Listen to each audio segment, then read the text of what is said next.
అబ్బబ్బబ్బబ్బబ్బబ్బబ్బబ్బబ్బ! ఈ టెన్షన్ పడలేకపోతున్నానండి బాబు. నా జీవితంలో ఇంతవరకు దేనికి గూడా, ఏ విషయానికి గూడా ఇంత టెన్షన్ అనేది ఏ విషయంలో కూడా నేను పడలేదండి.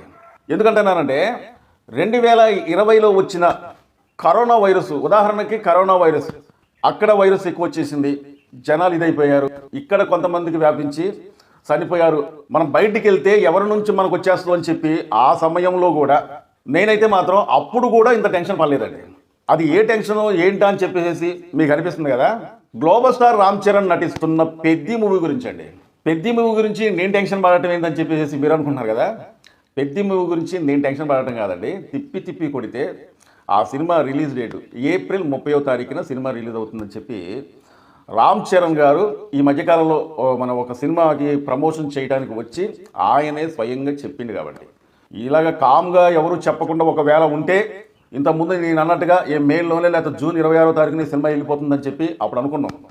కానీ రామ్ చరణ్ గారే స్వయంగా ప్రకటించిన తర్వాత ఈ సినిమా లేట్ అవ్వట్లేదు అని ఎప్పుడైతే రామ్ చరణ్ గారు చెప్పారో అప్పటి నుంచి ఇక కంపల్సరీగా రామ్ చరణ్ గారే చెప్పారు కాబట్టి నో డౌట్ కంపల్సరీగా ఖచ్చితంగా ఏప్రిల్ 30వ తారీఖు వచ్చేస్తుందని చెప్పి మనం అందరం అనుకున్నాం. కానీ ఏప్రిల్ 30కి ఇప్పుడు నేను ఈ వీడియో చేసే సమయానికి, అంటే ఈ వీడియో ఇవాళ నేను 7వ తారీఖున చేస్తున్నాను, ఈ వీడియో చేసే డేట్కి తిప్పి తిప్పి కొడితే 23 రోజులు లేదండి. 23 రోజులల్లా ఈ సినిమాకు సంబంధించి వాళ్ళు రిలీజ్ చేయాల్సింది ఒక 2 సాంగులు ఇంకా లేకపోతే 3 సాంగులు వాళ్ళు రిలీజ్ చేయాలి. తర్వాత ట్రేజర్ రిలీజ్ చేయాలి. అన్నిటికన్నా మించింది ఒక 3 నిమిషాల లోపు ట్రైలర్ రిలీజ్ చేయాలి. అప్పుడు ఈ సినిమాకి ఇక రిలీజ్ అవుతుందిలే అన్నట్టుగా అనుకోవచ్చు అనమాట. కానీ తిప్పి తిప్పి కొడితే ఈ సినిమా రిలీజ్ డేట్ అనేది 23 రోజులు లేదు. మరి 23 రోజులు లేదు కదా, ఈ సినిమాకు సంబంధించి మళ్ళీ ఇంకొక సాంగ్ అనేది షూటింగ్ చేయాలని చెప్పి రామ్ చరణ్ గారే చెప్పారు. మరి ఈ సాంగ్ ఎప్పుడు షూటింగ్ చేస్తారు, ప్యాచ్ వర్కులు ఎప్పుడు షూటింగ్ చేస్తారు, అంతేకాకుండా బ్యాక్గ్రౌండ్ మ్యూజిక్ ఎప్పుడు ఇస్తారు, విఎఫ్ఎక్స్ పళ్ళు మొత్తం ఎప్పుడు చేస్తారు అనేది నాకు అర్థం కావట్లేదు అనమాట. అందుకేనండి నేను కాదు టెన్షన్ పడేది, ఇక్కడ రామ్ చరణ్ గారి అభిమానులు వాళ్ళు 1000 కళ్ళతో ఎదురు చూస్తున్నారండి ఈ సినిమా కోసం. అసలు ఈ సినిమా ఏప్రిల్లో విడుదలవుతుందా, లేకపోతే ఇంతకు ముందు అనుకున్నట్టుగా సోషల్ మీడియాలో వచ్చిన కథనాల ప్రకారం ఈ సినిమా అనేది జూన్ 26వ తారీఖు వెళ్ళిపోతుందా అనేది ఏం అర్థం కావట్లేదండి. ఈ మధ్యకాలంలో వాళ్ళు సోషల్ మీడియాలో ఏం మాట్లాడుతున్నారంటే రామ్ చరణ్ గారే స్వయంగా ఏప్రిల్ 1వ తారీఖున ఈ సినిమా ఖచ్చితంగా లేట్ అవ్వట్లేదని చెప్పి చెప్పిండు కదా అని చెప్పి కొంతమంది చెప్తున్నారండి. అంటే దానికి అర్థం ఏంటంటే ఏప్రిల్ 1వ తారీఖు రామ్ చరణ్ గారు ప్రకటించిందంటే ఏప్రిల్ ఫుల్ ఏమని చేసిండా అని చెప్పి సోషల్ మీడియాలో కొంతమంది మాట్లాడుతున్నారండి.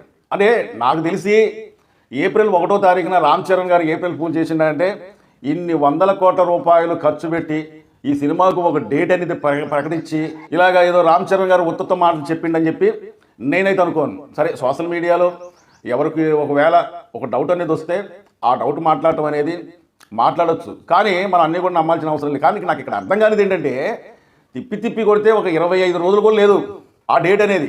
మరి ఆ డేట్కి సినిమాని ఎలా కనిపిస్తారు అనేది $1,00,000 ప్రశ్నలాగా కనిపిస్తుందండి. ఎందుకంటే మనమే ఒకసారి అర్థం చేసుకుందాం, ఇంకా 2వ 3వ సాంగ్లు అనేది వీళ్ళు విడుదల చేయాలి.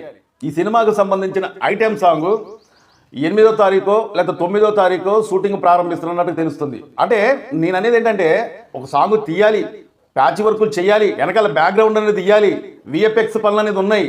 నాకు ఎందుకో కానీ కొద్దిగా డౌట్ అనేది వస్తుందండి. ఎందుకంటే రామ్ చరణ్ గారు అన్నమాట వాస్తవేలే, కానీ ఈ పనులు మొత్తం కూడా పూర్తి చేసేలాంటికి సమయం ఎక్కడ సరిపోద్దో నాకు అర్థం కావట్లేదు.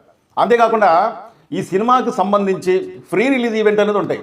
అంటే దాదాపు ఒక 5-6 రాష్ట్రాలలో ఈ సినిమాకు సంబంధించి ఫ్రీ రిలీజ్ ఈవెంట్ అనేది ఉంటాయి. ఎందుకంటే పాన్ ఇండియా సినిమా కాబట్టి భారీ ఎత్తున ఒక అంచనాలు ఉన్నాయి. ఎందుకంటున్నానంటే ఈ సినిమాకు సంబంధించి ఇంతకుముందు చికిరి చికిరి సాంగ్ కావచ్చు, రై రై రారా సాంగ్ కావచ్చు, సోషల్ మీడియాలో ఎంత హల్చల్ చేసిందో మనందరికీ తెలిసిన విషయమే. కాబట్టి ఈ సినిమా కోసం ఫ్యాన్స్ అంటే నాకు తెలిసి ఆ రాష్ట్రం ఈ రాష్ట్రం అనేది కాదు, ఇది తెలుగు సినిమా అయినా సరే రామ్ చరణ్ గారికి అన్ని రాష్ట్రాలలో అభిమానులు ఉన్నారు. అంతేకాకుండా దేశవ్యాప్తంగా కూడా రామ్ చరణ్ గారికి తీర అభిమానులు ఉన్నారండి. ఇక్కడ మనం స్పెషల్గా చెప్పుకోవాల్సింది ఏంటంటే ఇంతకుముందు రామ్ చరణ్ గారు నటించిన రంగస్థలం సినిమాలో వచ్చిన జిల్ జిల్ జిల్ జిల్ జిగేలు రాణి అనే సాంగు ఎంత హల్చల్ సృష్టించిందో ఆ సినిమాకి ఒక ఎన్నుముకలాగా పనిచేసిందండి ఆ సాంగ్ అనేది. అంటే కుర్రకారుల్ని కుర్చీలో కూర్చోకుండా నిలబడి మరీ డాన్స్ చేసి ఆ సాంగ్ అయిపోయేదాకా కూడా ఎంజాయ్ చేశారనమాట. నాకు తెలిసినంత వరకు రామ్ చరణ్ గారి సినిమాలలో ఏ సినిమా కూడా ఇంత హైప్ అనేది ఏ సినిమా కూడా రాలేదండి. రామ్ చరణ్ గారు నటిస్తున్న పెద్ద మూవీ మాత్రం మామూలు హైప్ అనేది లేదు. ఎందుకంటే అభిమానుల అంచనాలకు మించి ఈ సినిమా దీనికి ఖచ్చితంగా ఉండబోతుంది. దీనికి కారణం ఏంటంటే మైత్రి మేకర్స్ వాళ్ళు ఈ సినిమా హక్కులు నైజాంలో దాదాపు 63 కోట్ల రూపాయలు పెట్టారటండి. నైజాంలో ఈ సినిమాకు సంబంధించి రైట్స్ అనేది వాళ్ళు సొంతం చేసుకున్నట్టుగా వార్తలు వస్తున్నాయి అన్నమాట. సో ఈ సినిమాకైతే మాత్రం మామూలు హైప్ అయితే లేదండి. ఎందుకంటున్నానంటే సినిమా థియేటర్లల్లో జనాలు రావట్లేదు అని చెప్పి చాలామంది చెప్పారు. దాంతోపాటు నేను కూడా చెప్పా. ఈ పెద్దిగాడు ఎప్పుడైతే సినిమా థియేటర్లోకి వస్తాడో అప్పటి నుంచి మాత్రం ప్రతి ఒక్క సినిమా కూడా కలకల్లాడబోతుందండి. అంతేకాకుండా ఈ సినిమా అంటే పెద్ద సినిమా ఎప్పుడైతే సినిమా థియేటర్లోకి వస్తుందో అంటే ఏప్రిల్ 30వ తారీఖునే ఈ సినిమా వస్తుందని ఇంతకుముందు రామ్ చరణ్ గారు ప్రకటించారు. కాబట్టి చాలా సినిమాలు అనేది చాలా చిన్న సినిమాలు ఆగిపోయినాయండి రిలీజ్ డేట్ అనేది ఇవ్వలేక. ఎందుకంటే అసలు వాళ్ళకే నమ్మకం లేదు. రామ్ చరణ్ గారు ఏప్రిల్ 30వ తారీఖునే వస్తుందా లేదా జూన్లోకి వెళ్ళిపోతుందా? ఒకవేళ ఏప్రిల్ 30వ తారీఖున వచ్చినట్లయితే మేము ఇంకో డేట్ మార్చుకుంటాం, అంటే ఇంకో నెలకి వెళ్ళిపోతాం.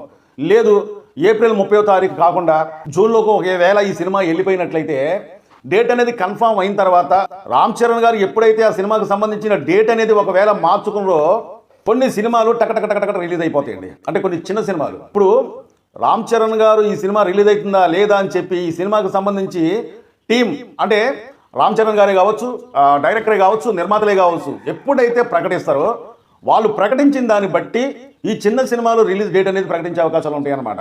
అంతేకాకుండా ఇక్కడ ముఖ్యంగా ఒక విషయం చెప్పాలండి. నాకు తెలిసినంత వరకు RRR సినిమా కానుంచి రామ్ చరణ్ గారికి ఒక మంచి హిట్ అనేది లేదు. అంటే ఒక 4-5 సంవత్సరాలు అయిద్దేమో RRR సినిమా వచ్చి. మరి అప్పటి నుంచి ఇప్పటి వరకు కూడా ఒక పెద్ద హిట్ అనేది రామ్ చరణ్ గారికి ఇంతవరకు పడలా. ఎటు మాట్లాడే మనం చెప్పుకోవాలి.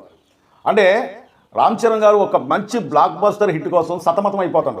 అంతేకాకుండా రామ్ చరణ్ గారి అభిమానించి ప్రేమించే అభిమానులు కూడా మా హీరో సినిమా ఎప్పుడు బ్లాక్ బస్టర్ హిట్ అయింది, ఏ సినిమా హిట్ అయింది అని చెప్పి 1000 కళ్ళతో ఎదురు చూస్తున్నారు. ఇది రామ్ చరణ్ గారికి సంబంధించిన విషయం. కానీ ఇక్కడ మనం ఇంకొక గురించి మాట్లాడుకోవాలి. అది ఎవరంటే జానీ మాస్టర్. జానీ మాస్టర్ కూడా 2024లో అతని మీద ఒక కేసు అయింది. ఆ కేసు వల్ల అతను జైల్లోకి వెళ్ళిండు, కొన్నాళ్ళు జైలు శిక్ష చేసిండు, తర్వాత మళ్ళీ బెయిల్ మీద బయటకు వచ్చిండు.